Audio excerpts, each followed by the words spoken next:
Mbade Malion ani nyantuma fasode mangalo donc mena boka ni vidéo nke bi j'espère que tuna janya kada ka nye kodo e réseau kan kunu ni bi dori mbla kelila donc abe du wene kan abe Mali Dambe mogo de kan ba notamment Bouba Fane l'initiateur même a initiative bora mogo mina donc kunu nye Bouba Fane ka vidéo do de donc kontani mbado abe ka fo mogo do bora CDR mogo ko donc nous tube drogue mina ko no yara sibati ale ka fola do tigi boro ko kana luko ye tienye mais na ode irato abora na tigi ka audio e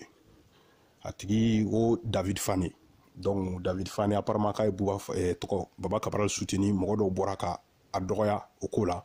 do afana dimina a attaqué Fane min fana e banini donc en tout cas ni jugu quoi a fana tigi be ka David Fane mbe ko tigi la mogo nu banen kosobe donc Bouba Fane yɛrɛ de kero audio je baga kay audio soro Pitbull ko ne fait donc tiens me ka ni tenni a te ka munke banen te banen te ka munke donc ne yɛrɛ audio ni fa Bouba Fane ka vidéo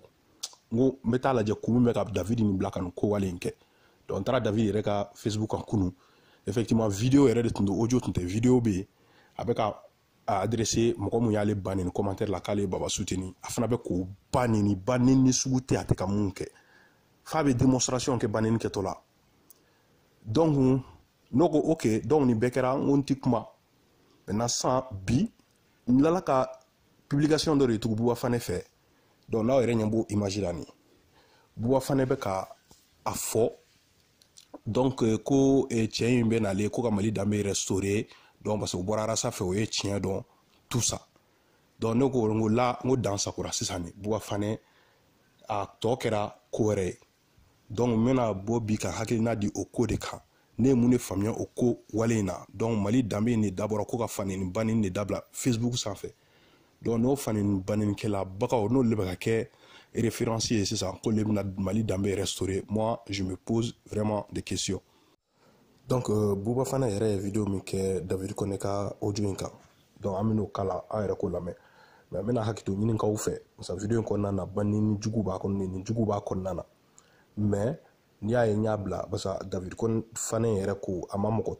tɔgɔ fɔ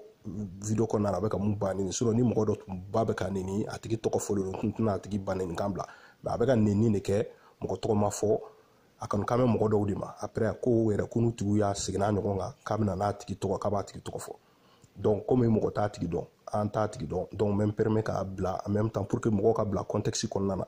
donc n bɛ ka ɲini kɛ lamɛnnibaga bɛɛ fɛ a ka hakɛ to ɲininkan ninnu juguya kama a ka hakɛ to o la donc an ka kumakan lamɛn. Video filanan in tɛ dɔwɛrɛ kan a b'an balimakɛ dɔ de kan ko David Fane a bɛ Faransi David Fane in tɛ mɔgɔ wɛrɛ ye ale yɛrɛ kɔni bɛ Fane bannikɛlaw ka kuntigi ye a ka diɲɛmɔgɔ kun don donc an bɛ ka ni kɛlɛ min kɛ an bɛ ka kɛlɛ kɛ ka segin ni Mali Dambe de ye David Fane ka vocal ni n bɔra k'a sɔrɔ jɔn kama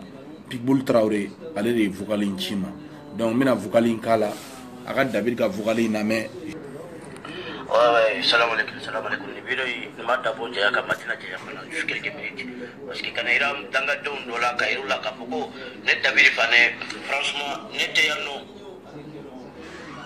mo faje ne balo ne te dumuni ke masika chokono ta te ne balo ne te rasta balo ne te ta dumuni ke rasta ka chokono rasta ta ne be muntu ya famu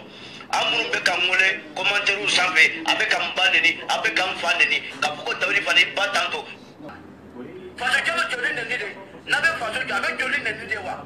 e bɛ ne ba de ne bɔra ni mun ye n k'i bɔra ni pied de e bɔra ni pied de e bɛ bɔ ka e bɛ ne ba neni ba pied n'i y'a cɛ i bɛ ara ni muti ma ni min faga la kɛnɛ hɛrɛ kɛ ɲɛ ɲamɔgɔ den ninnu maamaribana den ninnu parce que a tɛ maa mɔye bonya aw m'aw fa bonya aw t'a ba bonya n'aw yɛrɛ dɛsɛra k'aw baw n'a faw bonya k'u di nɛni ma a bɛ ne nɛni ka bali sanfɛ aw ta ye ba biya ye de sa n bɛ bɔ dɔ to ba biye kɔnɔ fa fɔlɔ ninnu aw ta ye mun ye a tɛ tɛmɛ koko ye aw ta de bɛ ne balo wa n tɛra sanfɛ n t'a fɛ bi n t'a fɛ sini jɔn ta ye ne ye mun ye cɛ ye ka bɔ k'an invité n t'a fɛ aw ta ye nkalontigɛ de sa n tɛra sanfɛ bi n t'a fɛ sini aw ta b'a dɔn ne bɛ mun dɔn wa a b'a dɔn ne David bɛ mun dɔn wa parce que aw ta tɛ Maliko joko ye aw ta ye fɛn wɛrɛ de ne bɛ n b'a nɔfɛ bi n b'a ko saya ne de ko tabi alo ka tuara ta ko wa ala ta baro ne be mundu wa ne baro ala ta be mundu ka su ko wa ka ko ne bora ta ba be ne ba de ka ko ne timbara ta be ne bora no be o ya munye ne ba ya fulande parce que mi ba le bunya e munye ba le baba ka photo commentaire ça be ngambe le ma bombe so ni ba bi ko parce que mi ba bunya re ni se ne ba bi ba ko no kakela mtoto nake katwa pio kono kapona dai ne kono keke ndo le bese nina parce que mo bunyare wala tabe kana mo to bane ni commentaire on fo sambe au ta jara ta koy au ta ibe wala ni au ta de ne polo au ta wala ne be mundua ta fia to na ita na kana fia to ni na fia to mo ka machine ni ne pora ka baba to ya pora ka ya fanyi na polo ko fara makaga wa mbaji hasini abana abana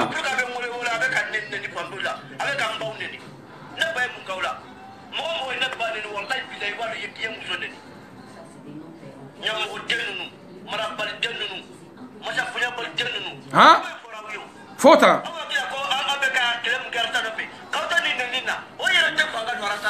fangate do ala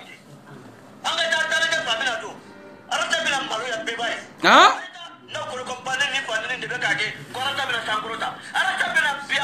merci ha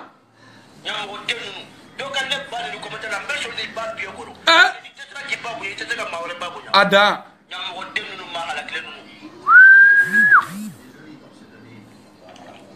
Allah akbar ha anga la metugu ha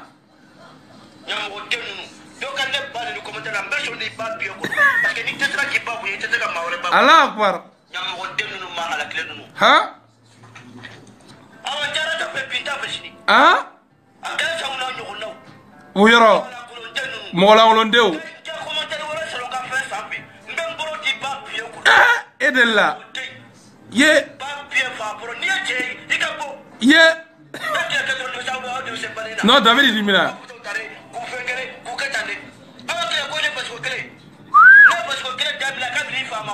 ye Allah akbar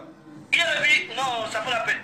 nga commentaire wala mo ibe ba ko bi pala ni mo ko bi pala rek ikala commentaire ne ba ne ka commentaire du koro ibi ka sebe no ke je m'en fous mais ne pas tenir ne se gagner ne beaucoup mais ne pas non touche pas ma mère ijoro David combien coloquer pas et pas à bientôt là Allah akbar Allah akbar ne pas y faire de pour ne pas ne pas y faire de pour ne pas avant de commenter on le fait de couper quand on va au ban ni tout le monde ne veut pas d'ailleurs comme avec hakato ne tu es messager ka di toma na madabla shawranga pona to ne chelo akabo donc amérani kele min ke amera kele ke ka sigini Mali dambe de ye donc mbadi male on ayere boraka ni sisanno donc ni ngoni ko menko ni yeko e fokuba donc ni buba fane de sigle sa buba fane mingo kale santan ko ke événementiel la donc chou bara konna na ga bara famba chou konna na donc ne ba fo ayre mana bara injara la les succès de soro donc j'ai juste quelque chose à lui dire peut-être que communication mbeko au bara konna na chou bara konna na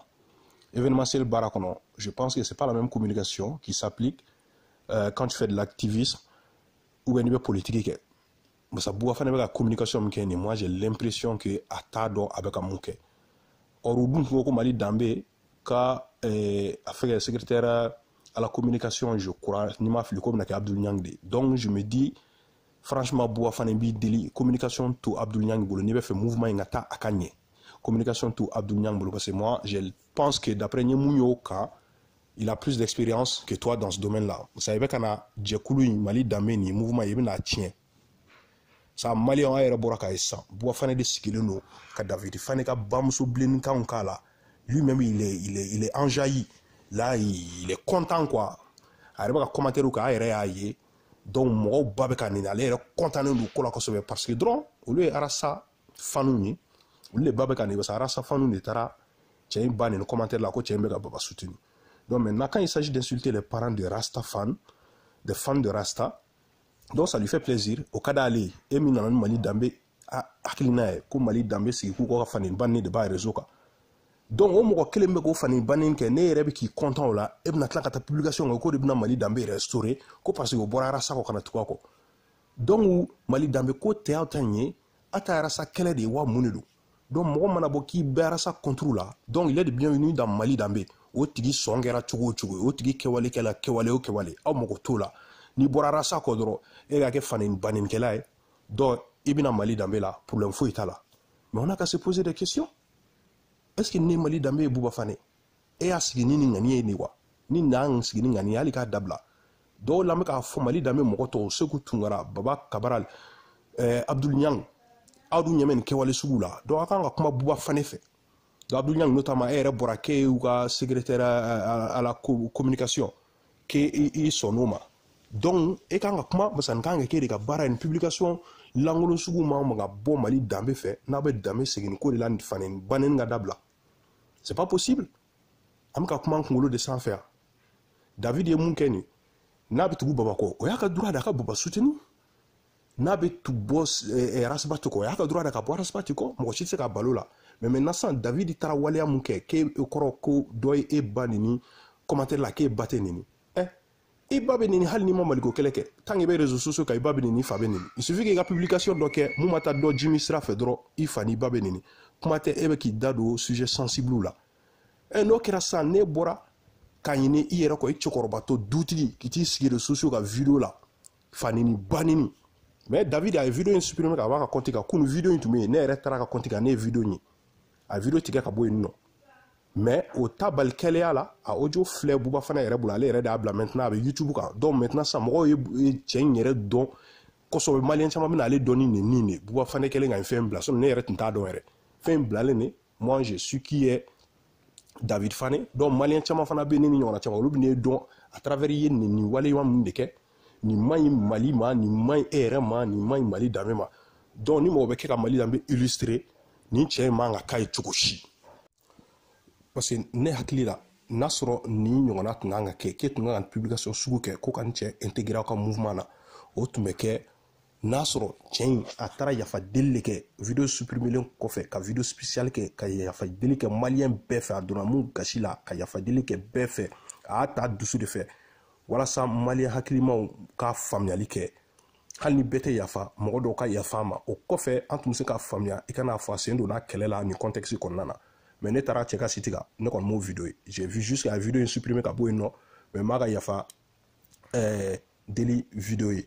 donc n'a sɔrɔ a kɛra site wɛrɛ kan je sais pas en tout cas parce que an tɛ Facebook scanner ou réseaux sociaux scanner ka fɛn bɛɛ ye donc voilà ne kɔni bɛna bɔ ka kuma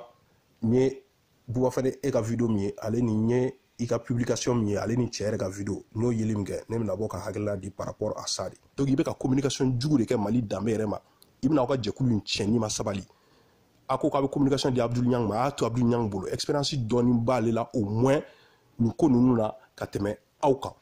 franchement c'est nin ye maloyala ko de dabaraban ko de don e yɛrɛ tɛ se ka bɔ i cɛkɔrɔbatɔ k'i sigi banenkan mɛn ka bɔ i yɛrɛ bɛ ka content ko la i bɛ k'i yɛlɛ mais c'est pas possible Buba Fane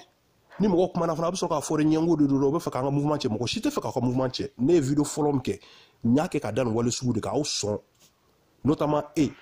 sɔn min b'i la ale ni kuma min bɛ k'a fɔ o tɛ taa ni ɲɔgɔn ye donc i yɛrɛ sɔn dilan fɔlɔ janni k'a ese k'a fɔ k'i bɛ na ni Mali Dambe ko kuma ye ŋɛnɛ sinon n'a sɔrɔ Mali Dambe a ŋaniye a fɔra ni ŋaniye min n'o de tun bɛ kɔrɔ e tun tɛ bɔ cogo si la ni cɛ ka nin vidéo ye ka tila k'i sigi ta i yɛrɛ bɛ k'a yɛlɛ commentaire suguya dɔw k'a kɔrɔla la i tun t'o kɛ cogo si la n'i tun ka laɲini faneni bannen de ka ban mais e de b'i sigi i enjaillen ba cɛ bɛ ka nin kɛ ko kɔrɔkara safanu bɛ ka nini donc nous on se pose vraiment des questions et hakilima bɛɛ bɛ question poser a yɛrɛ kunna n'i ka laɲini yɛrɛ ye mun ye donc franchement sabali i ka tɔ to i obligé tɛ à chaque fois ka bɔ ka publication kɛ n'i ti se k'a dɔn k'i b'i miiri janni ka kuma a to mɔgɔ bolo expérience bɛ mɔgɔ mun na a domaine na olu k'a kɛ parce que mɔgɔ bɛ mouvement in na mun bɛ Mali Dambe ko fɛ sɛbɛ la mun bɛ fɛ ka kɛ ko ɲɛnama ye donc i bɛna tiɲɛ bɛɛ bolo n'a bɔra ɲuman de kan ni ɲuman ŋaniye de b'i kɔnɔ dɛ i da bɔ a publication ko ninnu na i k'a to Abdul Nyang ma ou bien k'a to mɔgɔ wɛrɛ ma mɔgɔ min b'i miiri ko fila janni a ka bɔ ka ko sugu dɔ kɛ ou bien janni a ka bɔ ka ko sugu dɔw fɔ donc ni fila in tun bɛ n bolo k'a fɔ maliyɛnw ɲɛna a ka lakɔlɔsili kɛ a ka lase Buba Fana yɛrɛ ma, j'espère que a bɛna ye, en tout cas n b'a essayer k'a ci ma i ka inbox la, je sais pas n'i bɛna accepter ou pas, c'est juste pour te dire que fais attention i sen bɔ Mali Danbe communication na i k'a to Abibu Ɲangi ma i n'a fɔ a fɔra cogo min na, et en même temps arrêter ko kuma dɔ fɔ ko l'ennemi de mon ennemi est mon ami, mais o tɛ tiɲɛ ye tuma bɛɛ o, nin kan in na tiɲɛ tɛ cogo si la, c'est pas parce que ni tiɲɛ in bɔra rasa fɛ k'a kɛra rasa jugu ye sisan entre guillemets ko bɛna k'aw nin ye, non, parce que e bɛ ka kɛlɛ min kɛ, cɛ bɛ ka waleya min kɛ, jugu min bɛ cɛ la o n'o kɛlɛ tɛ taa, donc i tɛna se k'o cɛ fara i kan cogo si la, k'o jugu to a la, k'o ko sugu to a da kɔnɔ, donc i kɔlɔsi o yɔrɔ la, a y'aw kɔlɔsi o yɔrɔ la, mɔgɔ mana bɔ rasa kɔ olu ta aw nin ye forcément, ou mɔgɔ bɛ bɔ rasa kɔ o bɛɛ tɛ mɔgɔ ɲuman ye forcément, ou mɔgɔ bɛ rasa kɔ o bɛɛ tɛ mɔgɔ jugu ye forcément, non, bɛɛ n'i ka ko kɛcogo de don, a yɛrɛ bɛ ka jɔn ye mɔgɔ jugu ye jɔn ye mɔgɔ ɲuman ye finalement, c'est ça, bɛɛ ko Mali in de don, dɔ bɛ fɔ bɛɛ ma, dɔ bɛ fɔ président ma bi, dɔ bɛ fɔ opposition ma bi, dɔ bɛ fɔ Arasafanu ma bi, mun tɛ Arasafani dɔ bɛ fɔ olu ma, donc dɔ bɛ fɔ bɛɛ ma, jɔn ye mɔgɔ ɲuman ye finalement, c'est relatif là, mais maintenant finalement an bɛna kow ye mun ye mɔgɔ ɲuman kɛwalew de fɛ, juguw fɛ, kɛwalew fɛ, fɔndala in dɔrɔn tɛ o, i bɛ mun fɔ i da la a ka la waleya fana, o de b'a yira na mun ye mɔgɔ ɲuman ye, mun tɛ mɔgɔ ɲuman ye, sinon e filɛ ka nin cɛ min ta k'o kɛ référence ye sa ko bɛna Mali Danbe restaurer, nin cɛ Dani su ka fisa ni nin ɲɛnama ye, je défends pas Dani. A bɔra ni Dani ka vocaux ye ko bɛ ka faneni baneni kɛ, Dani y'o bila inbox de la ani dɔw cɛ, a de y'a ta k'a la bɔ kɛnɛ ma, hali n'o kɛra je dis pas que c'est bien a ye mun kɛ a ma ɲɛ, mais ni cɛ in de taara sigi video la bɛɛ ɲɛna, cɛkɔrɔba dutigi bamuso bilennen tɛ a ma mun kɛ a suguya bɛɛ, donc e yɛrɛ k'o jouer e bɛna tila k'o ta k'o bila an ɲɛkɔrɔ k'o bɛna Mali Danbe restaurer, tu te moques de qui là Buba Fana, c'est pas possible. Ni t'i yɛrɛ bonya dɔgɔyama kuma tɛ dɛ, mais ni t'i yɛrɛ bonya i k'an bonya, parce que mɔgɔw de bɛ internet sanfɛ, mɔgɔ wɛrɛw bɛ Facebook sanfɛ mun ti manamana mɔgɔw dɔrɔn ye, mɔgɔ hakilimaw b'a sanfɛ mun bɛ miiri, mun mago b'u ka Mali la, mun mago bɛ Mali Danbe la, donc message ne tun don k'a fɔ Mali Danbe initiateur ɲɛna, k'a fɔ Buba Fana ɲɛna i kɔlɔsi sabali, publication langolo fu dabila, vidéo fu kɛ dabila, tu n'es pas obligé ka bɔ don o don vidéo directive vidéo don ta bɔ ta, tu n'es pas obligé, ni kuma ɲɛnama b'i bolo don min na bɔ i k'a fɔ an ɲɛna an bɛ mun faamuya, ni kuma ɲɛnama t'i da sabali, i ye mouvement min initiative ta i kana kɛ mouvement langolo ye, parce que mɔgɔ ɲɛnamaw bɛ ka adhérer a la, mɔgɔ ɲɛnamaw b'a kɔnɔna na, donc message de tun bɛ n bolo k'a fɔ a ka an bɛn a ɲɔgɔnna wɛrɛ ma.